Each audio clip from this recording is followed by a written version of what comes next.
This is just a short little video. One of my colleagues wanted to know about how to set things up in Zoom. So I was just going to show you a couple of things, and it'll be quick. I usually go in through zoom.com. I went in with my school email address. You can set up your profile in this area. You can set up new meetings. This is where I have my personal meeting room. My personal meeting room, I have that dedicated for my students when I have my virtual office hours. And then I have the upcoming meetings that I schedule over here. I do a different link for every Zoom meeting for the classes, just so that we don't have a problem with people knowing and getting that one link out. I know there's a lot of worry about privacy and concerns about that, and that's the reason that I do that.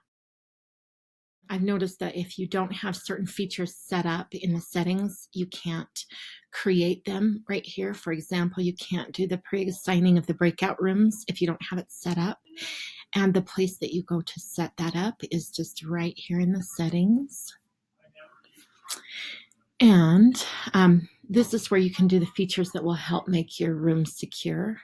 So they have the join before the host, or this put them in a waiting room. If you're worried about the security, you can put them in the waiting room, and then you decide who to let in. Here is where you can add the polling. I always put screen sharing to host only, and then when I'm ready to allow my students to share them, I can give control to share. Annotation, if you were worried about people taking over and annotating all over your meeting, then that's where you control them. The remote control is a really cool feature. You're able to then go in if you need to take control of their screen momentarily to do something. That's the feature that allows you to do that. The nonverbal feedback, the raising hands and things, clapping and things like that are right in there under basic meetings.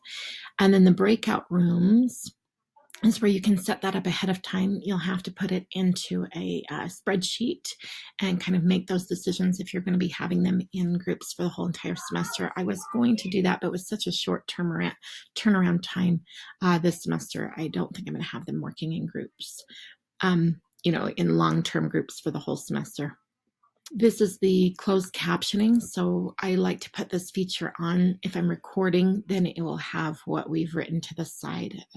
You can decide whether or not they have the ability to change their virtual background, decide whether or not they can talk to each other. So if you're finding there's a little too much sharing in the middle of your discussion, right here, if they are sending too many private messages to each other and not focusing in on the content of the class, that's something that you can change there. Thank you. We'll talk to you soon. Have a good semester. Take care. Bye-bye.